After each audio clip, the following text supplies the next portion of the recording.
નમસ્તે વિદ્યાર્થી મિત્રો, લાસ્ટ ટાઈમ આપણે કાર્બનિક સંયોજનોના રાસાયણિક ગુણધર્મોમાં ત્રીજા નંબરની રાસાયણિક પ્રક્રિયા યોગશીલ પ્રક્રિયા વિશે સમજ્યા। એવી જ રીતે આજે આપણે કાર્બનના સંયોજનોના જે રાસાયણિક ગુણધર્મો છે એ રાસાયણિક ગુણધર્મોમાં નવી રાસાયણિક પ્રક્રિયા એટલે કે ચોથા નંબરની જે રાસાયણિક પ્રક્રિયા છે તેના વિશે સમજીએ। તો ચોથા નંબરની રાસાયણિક પ્રક્રિયા છે વિસ્થાપન પ્રક્રિયા। तो અહીંયા આ જે વિસ્થાપન પ્રક્રિયા છે એ વિસ્થાપન પ્રક્રિયા કોને કહેવામાં આવે છે?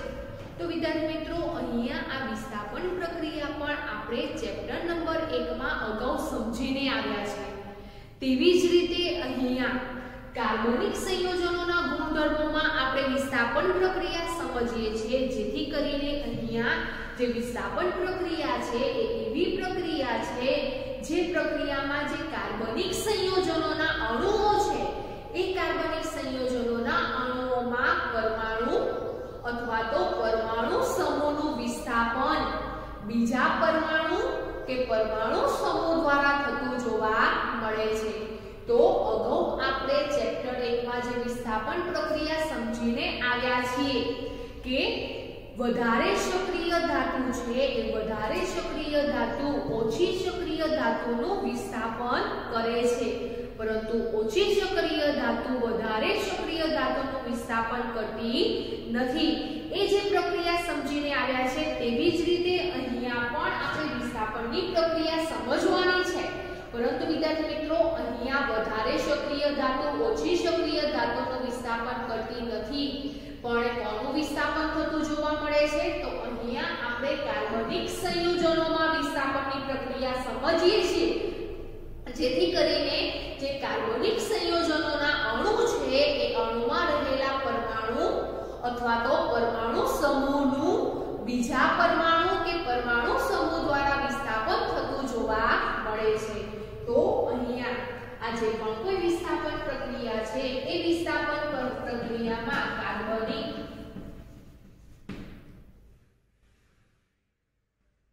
સંયોજનોના અણુમાં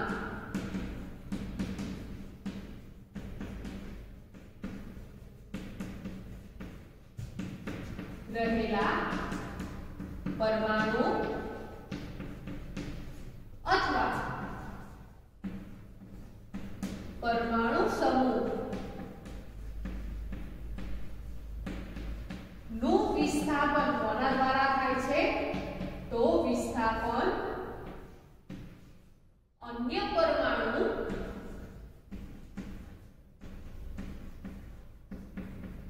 અથવા પરમાણુ સમૂહ દ્વારા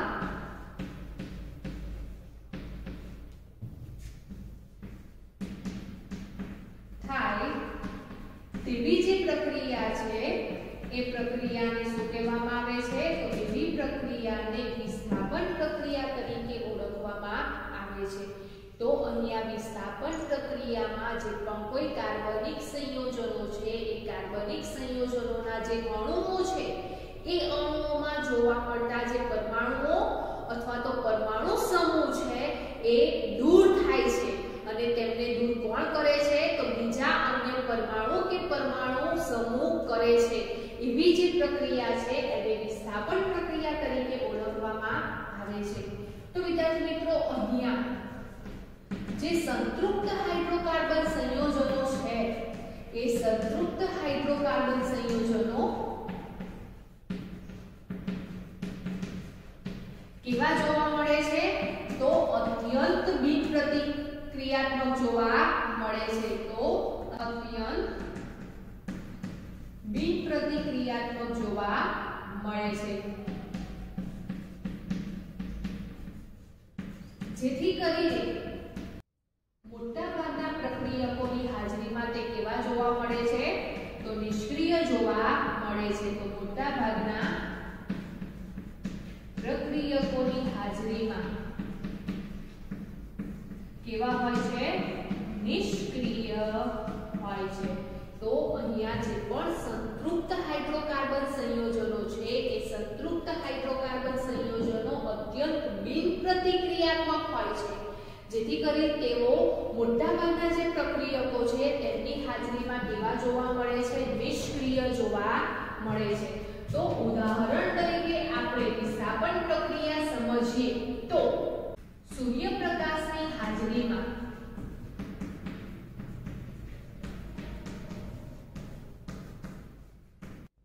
સંતૃપ્ત હાઇડ્રોકાર્બન સંયોજનોના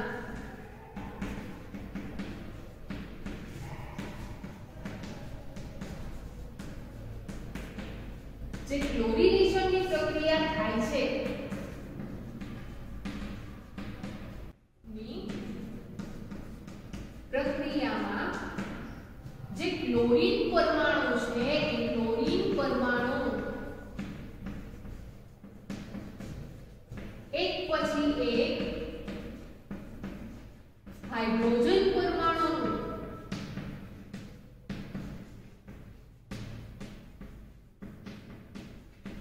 વિસ્થાપન કરે છે। તો અહીંયા ઉદાહરણ તરીકે જે સંતૃપ્ત હાઇડ્રોકાર્બન સંયોજનો છે એમનું સૂર્યપ્રકાશની હાજરીમાં ક્લોરિનેશનની પ્રક્રિયા થાય છે। હવે ક્લોરિનેશનની પ્રક્રિયા કોને કહેવામાં આવે છે? તો જે પણ કોઈ સંતૃપ્ત હાઇડ્રોકાર્બન સંયોજનો છે એમાં ક્લોરીન સાથેની પ્રક્રિયા થાય છે અને એ પ્રક્રિયા ક્યારે થાય છે? તો સૂર્યપ્રકાશની હાજરીમાં થાય છે। તે દરમિયાન એ જે ક્લોરીન પરમાણુ છે એ ક્લોરીન પરમાણુ હાઇડ્રોજન પરમાણુનું વિસ્થાપન કરે છે, હાઇડ્રોજન પરમાણુને દૂર કરે છે અને તેની જગ્યાએ ક્લોરીન પરમાણુ જોડાય છે। તો એ જે પ્રક્રિયા છે એને ક્લોરિનેશનની પ્રક્રિયા કહેવામાં આવે છે। એટલે કે સંતૃપ્ત હાઇડ્રોકાર્બન સંયોજનોમાંથી હાઇડ્રોજન દૂર થઈને ક્લોરીન પરમાણુ સંયોજાય છે। એ ક્રિયાને ક્લોરિનેશન તરીકે ઓળખવામાં આવે છે। તો અહીંયા ઉદાહરણ તરીકે આપણે સમીકરણ દ્વારા સમજીએ તો સરળ કાર્બન ધરાવતું હાઇડ્રોકાર્બન સંયોજન કયું છે? તો સરળ હાઇડ્રોકાર્બન સંયોજન છે મિથેન। તો અહીંયા જે મિથેન છે એ મિથેનની ક્લોરિનેશનની પ્રક્રિયા થાય છે। તો એ ક્લોરિનેશનની પ્રક્રિયા સૂર્યપ્રકાશની હાજરીમાં થાય છે।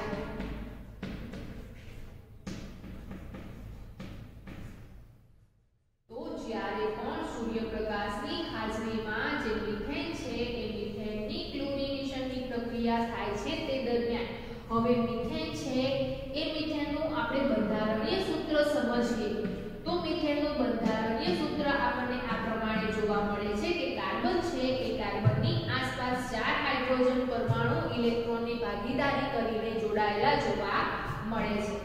હવે ક્લોરીન અણુ છે એ ક્લોરીન અણુ સાથે તેની પ્રક્રિયા થાય છે એટલે કે ક્લોરિનેશનની પ્રક્રિયા થાય છે।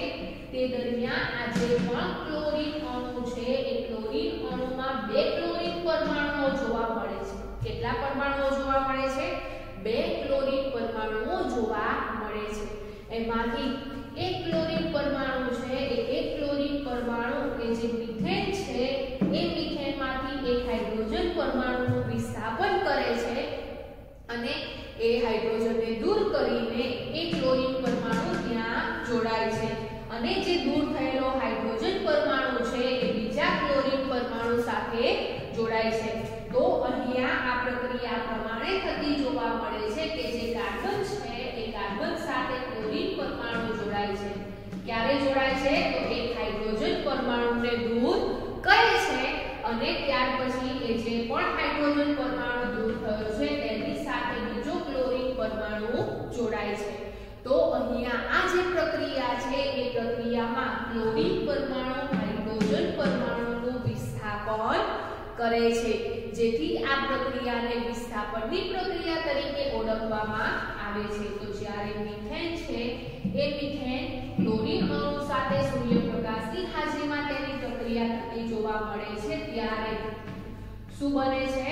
તો CH3Cl બને છે અને એક હાઇડ્રોજન પરમાણુ જે દૂર થાય છે એ ક્લોરીન પરમાણુ સાથે જોડાઈને HCl બનાવે છે। તો અહીંયા આ જે નિપજ બને છે એ નિપજનું નામ શું થશે?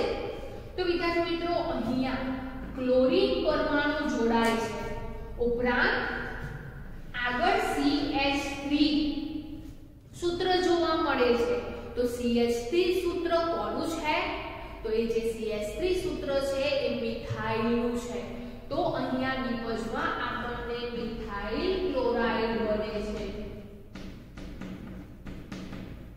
અથવા તો જે ક્લોરીન સમૂહ છે એ ક્લોરીન સમૂહ સંયોજાય છે જેથી તેને ક્લોરોમિથેન પણ કહેવામાં આવે છે તો અહીંયા આ જે પણ કોઈ વિસ્થાપનની પ્રક્રિયા છે એ વિસ્થાપનની પ્રક્રિયામાં જે સંતૃપ્ત હાઇડ્રોકાર્બન સંયોજનો છે એ સંતૃપ્ત હાઇડ્રોકાર્બન સંયોજનો અત્યંત બિન પ્રતિક્રિયાત્મક હોય છે જેથી કરીને એ મોટા ભાગના જે પ્રક્રિયકો છે તેમની આગળ નિષ્ક્રિય જોવા મળે છે અને નિષ્ક્રિય હોવાને કારણે બીજા જે પણ કોઈ પરમાણુ છે કે પરમાણુ સમૂહ છે તેમાંથી હાઇડ્રોજનનું વિસ્થાપન કરે છે અને નવા કાર્બનિક સંયોજનો બનાવે છે તો અહીંયા આ પ્રક્રિયામાં ઊંચી સમાનધર્મી શ્રેણી ધરાવતા જે આલ્કેન સંયોજનો છે એમનું નિર્માણ થતું જોવા મળે છે તો વિદ્યાર્થી મિત્રો અહીંયા વિસ્થાપન પ્રક્રિયા કોને કહેવામાં આવે છે તો વિસ્થાપન પ્રક્રિયા અગાઉ આપણે ચેપ્ટર નંબર 1 માં સમજી ગયા છે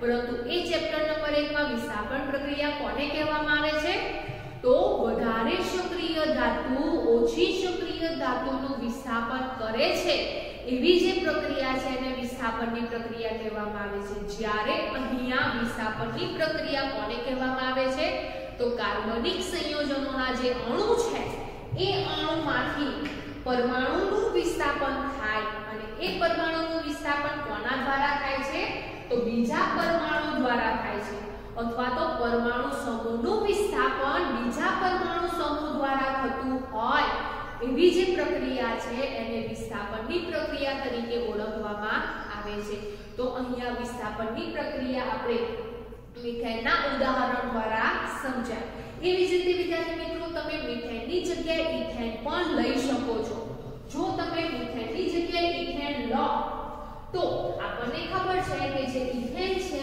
એ ઇથેનમાં કાર્બનની સંખ્યા કેટલી જોવા મળે છે તો ઇથેન છે ઇથેનમાં કાર્બનની સંખ્યા 2 જોવા મળે છે અને તેની આસપાસ 6 હાઇડ્રોજન પરમાણુઓ જોવા મળે છે હવે જો ઇથેન છે એ ઇથેન ક્લોરીન અણુ સાથે જ્યારે પ્રક્રિયા કરે છે તે દરમિયાન જે ક્લોરીન અણુ છે એ ક્લોરીન અણુમાં 2 ક્લોરીન પરમાણુઓ જોવા મળે છે એ બંને જે ક્લોરીન પરમાણુઓ છે એમાંથી એક ક્લોરીન પરમાણુ છે એ જે ઇથેન છે એ ઇથેનના એક હાઇડ્રોજનનું શું કરે છે વિસ્થાપન કરે છે અને વિસ્થાપન કરીને એ ક્લોરીન પરમાણુ તેની જગ્યાએ જોડાય છે અને જે દૂર થયેલો હાઇડ્રોજન પરમાણુ છે એ બીજા ક્લોરીન પરમાણુ સાથે જોડાઈને HCl બનાવે છે તો જેવી જ રીતે આપણે ક્રિયાશીલ સમૂહમાં હેલો સમૂહમાં જે ક્લોરીન પરમાણુ સમૂહ સમજ્યા હતા એ ક્લોરીન પરમાણુ સમૂહના જે જુદા જુદા સંયોજનો કેવી રીતે બને છે